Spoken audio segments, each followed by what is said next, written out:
With a lease agreement now in place, students at Untalan Middle School are expected to move to a temporary campus in Tiyan as soon as possible.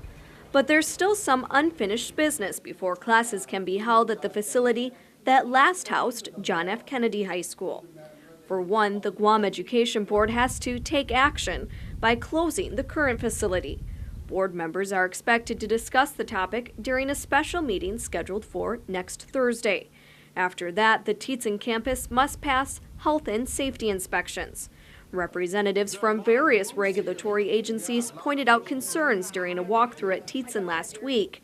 But the governor's chief liaison to education, Vince Leon Guerrero, says none of those concerns should keep the facility from opening again.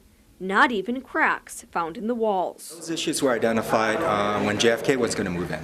And we saw a structural report, an engineering report, and we're going to have a third-party engineer review the report, do a walkthrough, and make recommendations as to the repairs that are needed.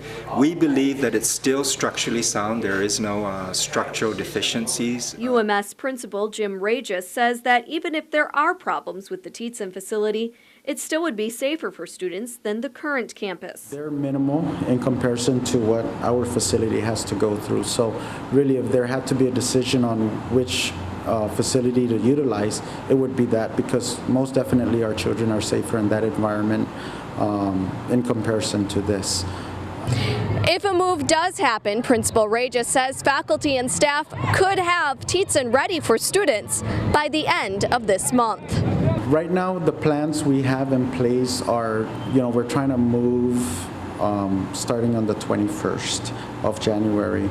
And the reason why that date works well is because the 20th would end, the semester, and we can then make that move. If the move is going to happen, we can then make the move starting on the 21st and then hopefully reopening on the 30th of January.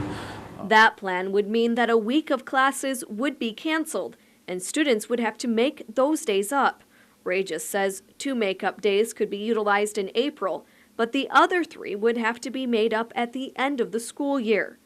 While moving does sound like a lot of work, Regis says it is important that the current campus is vacated so that renovations and repairs can be made to what is now Guam's oldest standing school. Water ends up in the classroom.